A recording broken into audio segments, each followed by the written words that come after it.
que cada cultura aprenda de las demás. Y en este sentido se inscribe esta iniciativa de aprender de la cultura andina con su concepto de summa causa y de esta buena vida que tradicionalmente cultivaban los indígenas latinoamericanos, quechuas, aymaras, etc., y que había quedado eclipsada por ese modelo de buena vida que exportábamos desde Occidente, que seguimos exportando a través de nuestras series de televisión, etc., que hace que mucha gente en el sur del mundo crea que aquí todo el mundo vive en la opulencia y la felicidad absoluta, cuando en realidad no es así.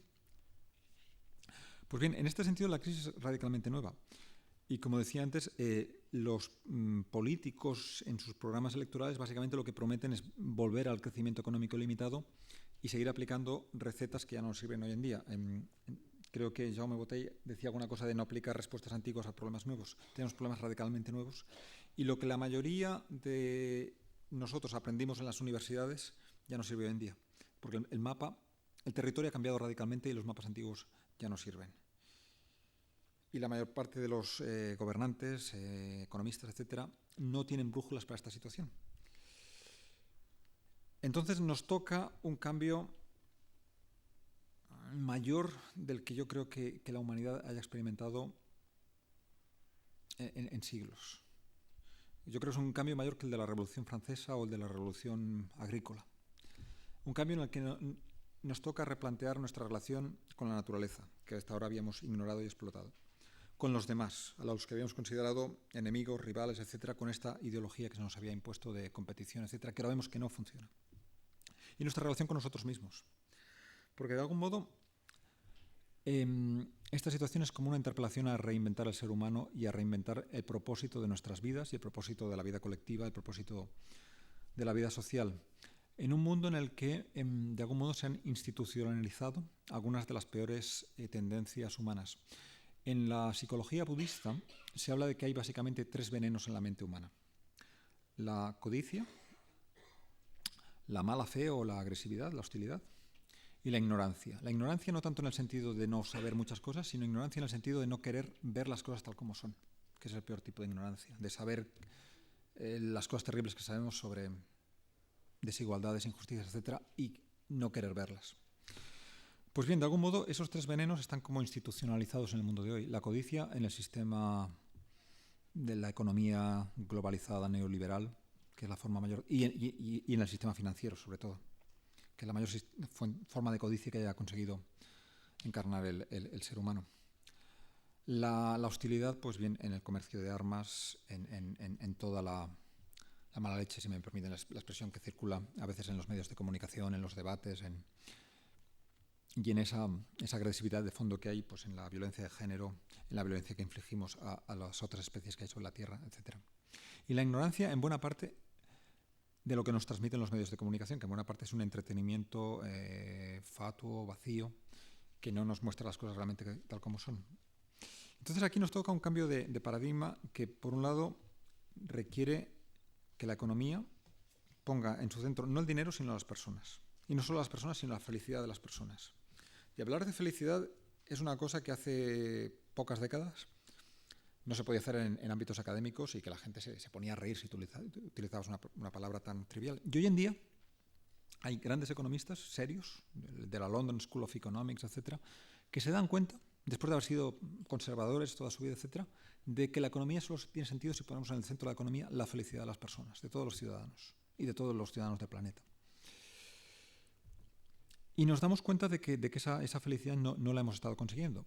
De hecho, hay una manera simpática de evaluar la felicidad de los países del planeta, un índice que elabora una fundación británica, New Economics Foundation, Fundación para la Nueva Economía, que se llama Índice del Planeta Feliz, y que consiste en sumar, en una ecuación muy simple, 3 indicadores que son la esperanza de vida, la satisfacción vital que la gente declara en las encuestas, cómo se sienten de felices o no con su vida, y la huella ecológica. La huella ecológica es la cantidad de tierra que necesitamos para cubrir nuestras necesidades. Es el indicador que nos dice que si toda la humanidad viviera como los españoles, necesitaríamos 3 tierras. Si toda la humanidad viviera como los habitantes de Luxemburgo o Dubái, necesitaríamos 9 tierras. Pues bien, sumando estos indicadores, estos 3 datos que son de dominio público, Este índice del planeta feliz, en su primera edición en el año 2006, daba como país más feliz del mundo Vanuatu. Vanuatu es un pequeño estado independiente de Polinesia, Oceanía, de mayoría de población indígena. La mayoría son pescadores y cuando vuelven de pescar pues están con sus familias, se reúnen, cuentan historias, cantan, bailan, etc. No tienen una economía muy potente, pero tienen una gran esperanza de vida y se sienten muy felices. Y entonces simplemente sumando estos indicadores salen como el país más feliz del mundo. Estados Unidos, paradigma del progreso material, quedaba en el lugar 114, entre Madagascar y Nigeria. En una nueva edición de este indicador se eliminaron los países pequeños. En el año 2009 se hizo esta nueva lista y quedó como país más feliz, según estos parámetros, Costa Rica, que es un país que tiene sus problemas, pero es un país que no tiene ejército y es un país que cuida mucho su biodiversidad. Y España estaba en el lugar 76. Hay otras evaluaciones que se han hecho de la felicidad de diferentes países y Estados Unidos nunca queda muy arriba. A veces queda Finlandia, Dinamarca, Holanda, etc. Y hay un pequeño país de Asia que siempre queda muy arriba, Bután. Bután es un país predominantemente budista, que está entre India y China, en el cual el rey que tomó posesión en el año 72 declaró en su discurso de inauguración, de toma de posesión, que el propósito de sus políticas no iba a ser el Producto Interior Bruto, sino la felicidad interior bruta. Y eso parece como un chiste, pero realmente se han puesto a trabajar en ello y han reorientado la educación, la cultura y una serie de cosas. Por ahí, hasta hace muy pocos años no entraban las televisiones extranjeras, no han prohibido las bolsas de plástico y hay muchos académicos occidentales que se han tomado esto muy en serio, se organizan congresos sobre esta idea de felicidad interior bruta y en sus diferentes dimensiones, ¿no? Pues de salud, de cultura, de educación, etcétera, etcétera. Y tengo dos compañeros que estuvieron este verano en un simposio en Bután y ellos juran que la gente se la ve mucho más feliz que en Europa. Y bien, es una manera de abrir nuestro horizonte a esa buena vida la buena vida que nos vende la publicidad. Sabemos que evidentemente no es la buena vida real, aunque siga moviendo muchos millones de euros. Y sin embargo hay gente pues, que vive de una manera mucho más sencilla, como han hecho muchos pueblos indígenas hasta ahora, y en la medida en que los hemos sabido dejar en paz, que son cada vez menos, tenían un gran nivel de autoestima, de dignidad, de vida colectiva en la cual se deriva satisfacción de ver que todos están bien en la comunidad, en vez de ser individualistas como hemos sido nosotros hasta ahora. De modo que ese es parte del cambio de paradigma que nos toca. Reinsertar la economía en la biosfera.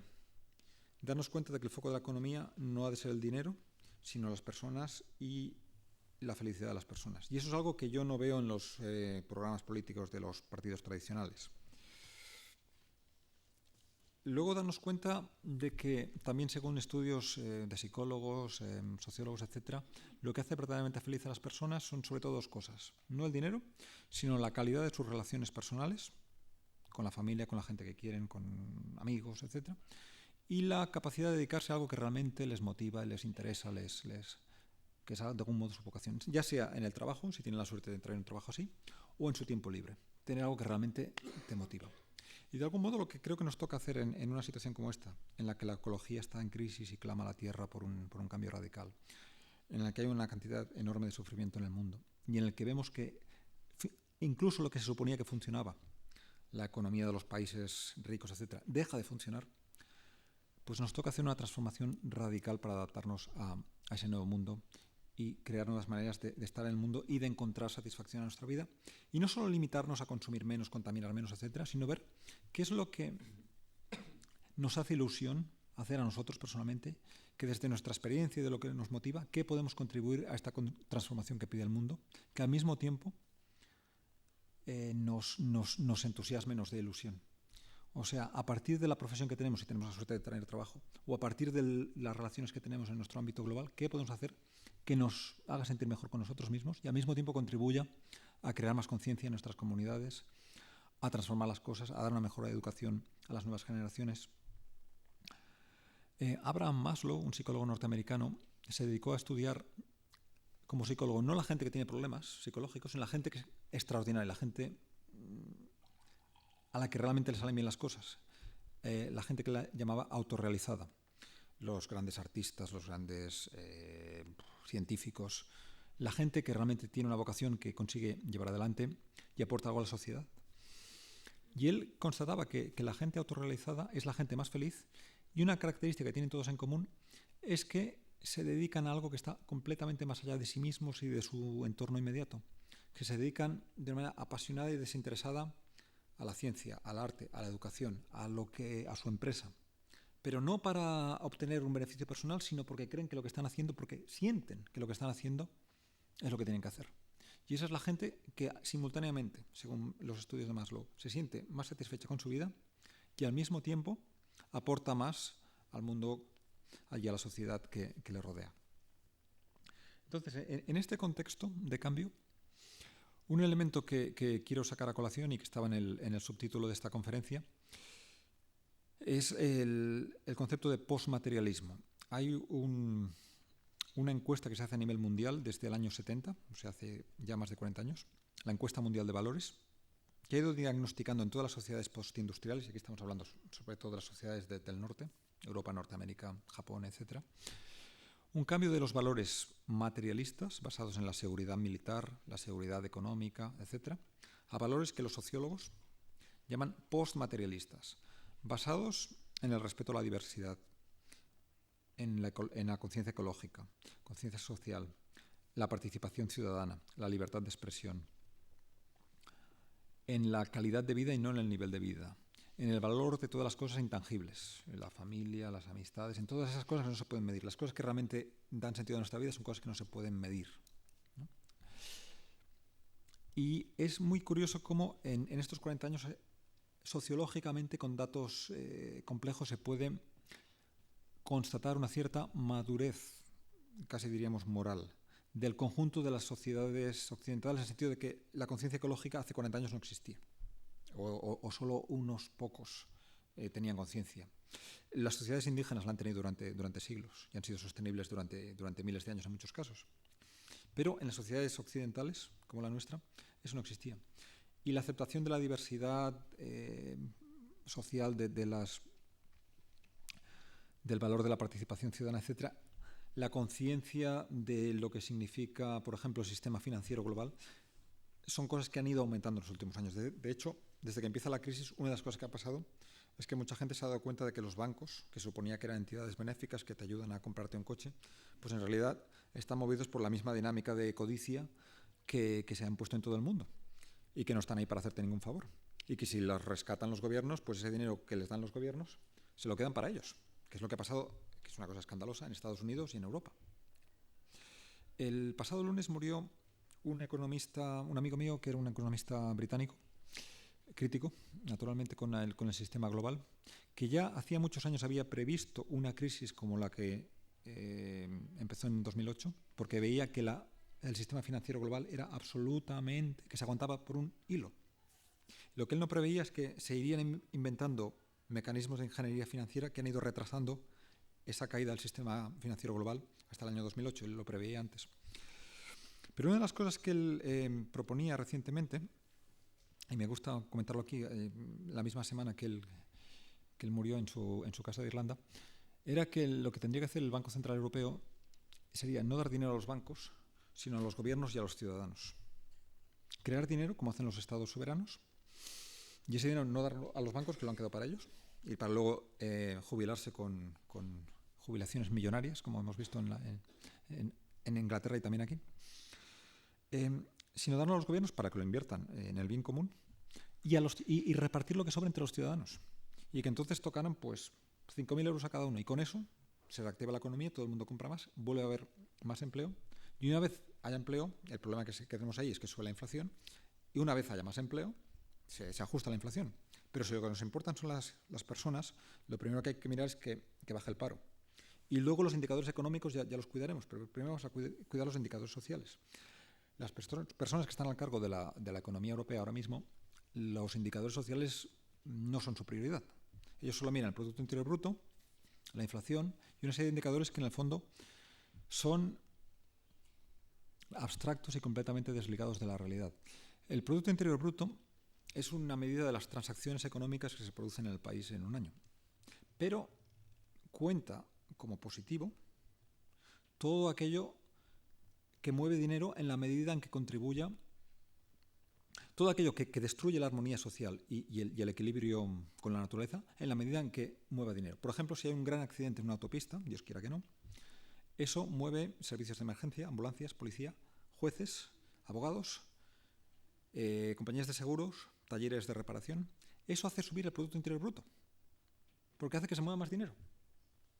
En cambio, todas las cosas voluntarias que hacemos para ayudar a nuestros amigos, compañeros, etcétera, por mayores que sean, eso de ningún modo se refleja en el Producto Interior Bruto.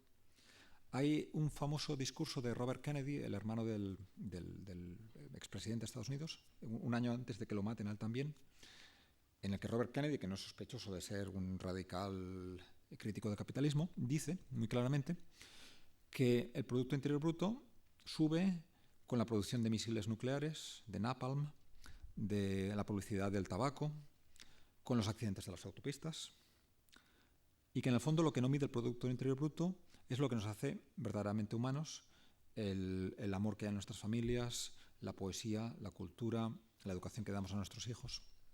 Y concluye que el Producto Interior Bruto, perdón, mira, está aquí y os lo leeré porque me parece muy potente la cita. No podemos medir el espíritu de la nación con el índice Dow Jones, el de la Bolsa de Nueva York, ni los logros de la nación con el Producto Nacional Bruto, que es como se llamaba antes el Producto Interior Bruto. Porque el Producto Nacional Bruto incluye la contaminación del aire y anuncios de tabaco, así como ambulancias para limpiar de accidentes las autopistas. Incluye cerraduras especiales para nuestras puertas y cárceles para quienes las revientan. El Producto Nacional Bruto incluye la destrucción de los bosques de secuoyas y la muerte del lago superior. Aumenta con la producción de napalm, misiles y cabezas nucleares. Y si el Producto Nacional Bruto incluye todo esto, también hay mucho que no incluye. No tiene en cuenta la salud de nuestras familias, la calidad de su educación o la alegría de sus juegos. No incluye la belleza de nuestra poesía ni la fortaleza de nuestros matrimonios, la inteligencia de nuestros debates o la integridad de nuestros funcionarios. El Producto Nacional Bruto no mide nuestro ingenio ni nuestro valor, nuestra sabiduría o nuestros conocimientos, nuestra compasión o nuestra dedicación al país. Es decir, lo mide todo, excepto lo que hace que la vida valga la pena. Y aprovechando que estoy aquí, leo una cita de Martin Luther King, también poco antes de que sea asesinado, del año 1967, de un discurso que hace en Nueva York, que nos lleva hacia ese cambio de paradigma que creo que para mí es evidente que necesitamos. Dice Martin Luther King: necesitamos una revolución radical de los valores. Tenemos que iniciar rápidamente el paso desde una sociedad orientada a las cosas a una sociedad orientada a las personas. Una verdadera revolución de los valores pronto, dice pronto, nos hará cuestionar la bondad y la justicia de muchas de nuestras políticas pasadas y presentes. Subrayo lo de pronto porque en los años 60 había gente como Martin Luther King que decía esto. En los años 70 y 80 ha habido mucha gente, Eric Fromm, Raymond Panikkar, Oscar Romero, que han hecho un análisis muy acertado de la realidad y lo que ha ocurrido es que se les ha ignorado. Y ahora tropezamos con las consecuencias de haber ignorado ese informe del año 72 sobre los límites del crecimiento desde una prestigiosa universidad norteamericana. O sea que tanto desde los pensadores alternativos, la teología de la liberación, pero también desde incluso las universidades más convencionales norteamericanas, ha habido multitud de diagnósticos de que este rumbo era insostenible. Y lo hemos ido ignorando hasta que al final chocamos contra los límites de la realidad, los límites biofísicos del planeta, los límites geológicos, petróleo, etc. Y ahora los límites de la deuda, porque habíamos intentado seguir creciendo a través de endeudarnos y ahora es que ni siquiera ya podemos hacerlo así. Por tanto, estamos llamados a ese cambio tan radical, nos guste o no. Y sería muy fácil decir, no, a mí me gustaba la vida como era antes, con sus seguridades, etc. Pero no es así. Hasta el punto que yo creo que si antes de nacer hubiéramos pedido que queríamos ir a un mundo en el que la vida humana fuera realmente una aventura interesante, nos hubieran dicho, no vayas a la Edad Media, que todo está ya muy clasificado, no vayas a la España de 1940, donde había una dictadura y estaba claro que había que luchar por la democracia. Vete a principios del siglo XXI, que ya verás ahí todo lo que está en juego y cómo, hasta qué punto lo que tú hagas desde tu círculo inmediato, con lo que tú sabes o no sabes, con las ganas que tú pones en las cosas que tú haces, ya verás como ahí sí que realmente lo que tú hagas puede tener repercusión y el resultado de lo que vaya a salir está realmente abierto. Porque hace 20 años era muy fácil imaginar cómo sería el mundo dentro de 20 años, pero hoy en día es absolutamente incierto. Nadie puede prever cómo será el mundo dentro de 20 años. Podría ser mucho peor que el que tenemos ahora, mucho más totalitario, porque mucha gente, naturalmente, ante esta situación va a querer refugiarse en el miedo, decir, no, a mí que me lo den ya todo hecho, yo cumplo órdenes y ya está. O podría ser un mundo mucho mejor, el mundo con el que han soñado todas las personas de buena voluntad que a lo largo de la historia han estado trabajando por construir una sociedad más justa. Y de algún modo, en esta crisis que nos une a todos los pueblos de la Tierra, y a todas las especies de la Tierra, porque todas están en crisis, todas están viendo reducirse su hábitat y sus posibilidades de supervivencia y de evolución. Es como si ahora se juega el destino de todo lo que hemos estado haciendo en la historia. Es decir, que todos los esfuerzos que nuestros antepasados durante siglos y siglos han hecho por conseguir sociedades más justas y formas de vida mejores, de algún modo se decide ahora. O nos hundimos con el planeta, o ahora conseguimos esas sociedades más justas que San Francisco de Asís y ya Jesús y Buda y Martin Luther King y Gandhi habían trabajado, se habían esforzado por conseguir. Y de algún modo es como si nos han pasado el testigo y ahora depende de lo que hagamos los 7.000 millones que somos ahora, con las posibilidades que tenemos y los problemas que tenemos. De aquí se decide o maduramos, hacemos un salto de conciencia y maduramos y nos damos cuenta de que somos parte del planeta, que somos parte de los unos de los otros, como nos muestra la ciencia en muchos sentidos, o vamos hacia un mundo cada vez más catastrófico, en el que la dinámica actual no va a poder seguir, porque si seguimos la dinámica actual, lo que ocurre tarde o temprano es que el planeta nos echa. Porque esa dinámica, o sea, para mí está claro que el capitalismo no va a continuar, porque ha tocado contra los límites de la realidad. El problema es si nos lleva a nosotros de paso o conseguimos transformar la economía, transformar la sociedad de una manera más abierta. Cuando digo capitalismo, la verdad es que la mayor parte de lo que se llama socialismo también era lo mismo, porque durante el siglo XX el socialismo real también tenía esa misma ideología de crecimiento económico, de ignorar la naturaleza. Entonces lo que nos toca es encontrar esa manera de buen vivir, que en buena medida significa vivir mejor con menos, aprender a vivir mejor con menos recursos materiales, que es perfectamente posible, como lo muestra mucha gente que abandona trabajos bien pagados para tener más tiempo libre. Aprender a vivir mejor con menos y darnos cuenta de que somos parte de una sociedad, no individuos atómicos aislados, que somos parte del planeta y que estamos en esta gran aventura de vivir en este momento. José Ángel me había recordado que hablara de algunos ejemplos prácticos y una cosa que quizá podía comentar es un movimiento que nació en Inglaterra hace 5 o 6 años, que se llama Transition Towns, municipios en transición, y que básicamente son localidades pequeñas, pero también hay algunas ciudades, mayores que Zaragoza, Bristol, por ejemplo, en los que la gente se da cuenta de que este sistema no puede seguir así, de que el petróleo barato se ha acabado y que vamos a tener que reconvertir la economía, que tenemos cambio climático, toda esta serie de amenazas, y empiezan a transformar la ciudad del pueblo a partir de ello. Y, por ejemplo, intentan potenciar a la gente que quiere cultivar alimentos en la escala local, porque la idea esta de cultivar alimentos y transportarlos a la otra punta del mundo no va a poder continuar cuando el petróleo vaya subiendo su precio, y porque aparte no tiene ningún sentido. Se dedican a buscar formas de reducir su consumo energético, manteniendo la calidad de vida. Y, por ejemplo, ponen en circulación monedas locales, de manera que, o sea, papelitos, con el aval del ayuntamiento, en el cual pues ese dinero local, pongamos dinero de Zaragoza, se reinvierte continuamente en comercios locales y actividades locales. Y eso hace que el dinero no vaya hacia las grandes capitales, hacia la Bolsa de Madrid, de Nueva York, de Frankfurt, sino que se quede a escala local. Entonces hay poblaciones como Totnes, que es una población en la que yo había vivido en Inglaterra, en la que en la mitad de los comercios pues, se puede pagar o con libras esterlinas o con la libra de Totnes. que es una moneda que no sale del municipio y que ayuda de algún modo a reactivar la economía local. Porque la idea de economía global que se había intentado imponer no funciona a nivel económico, y no funciona sobre todo porque su base material, que es el petróleo barato, se está acabando, y por tanto no va a ser posible seguir importando cosas de China que luego se venden a €1 cuando el petróleo sea mucho más caro, y por tanto volverá a tener sentido fabricar zapatos en Alicante y no traerlos de China. Por tanto, nos toca buscar nuevas maneras. Lo de los municipios en transición, pueblos en transición, es solo un ejemplo de lo que puede hacer la gente a escala local. Pero sobre todo el cambio más importante que creo que nos toca es un cambio interior. Y ahí, y con esto ya acabo y doy pie a que tengamos un poco de diálogo,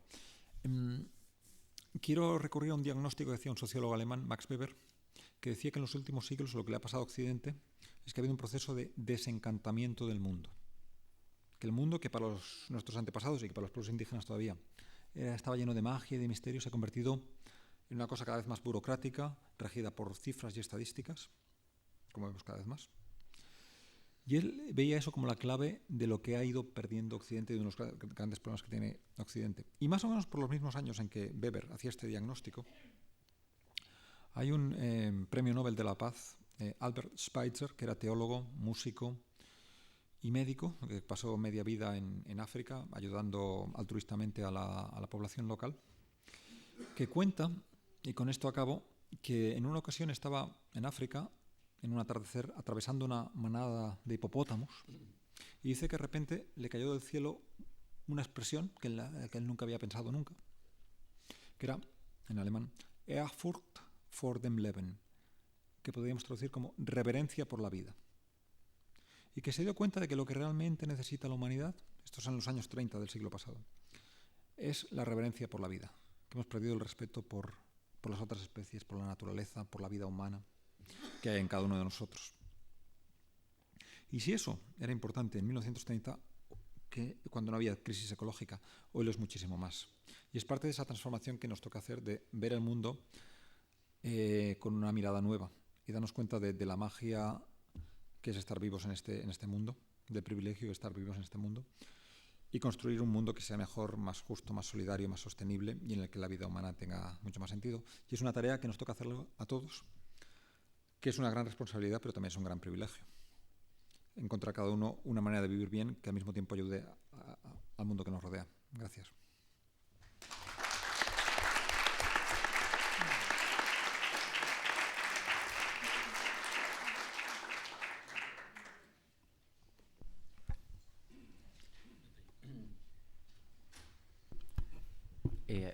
¿Habías dicho, José Ángel, hasta a las 8:30, 9:25?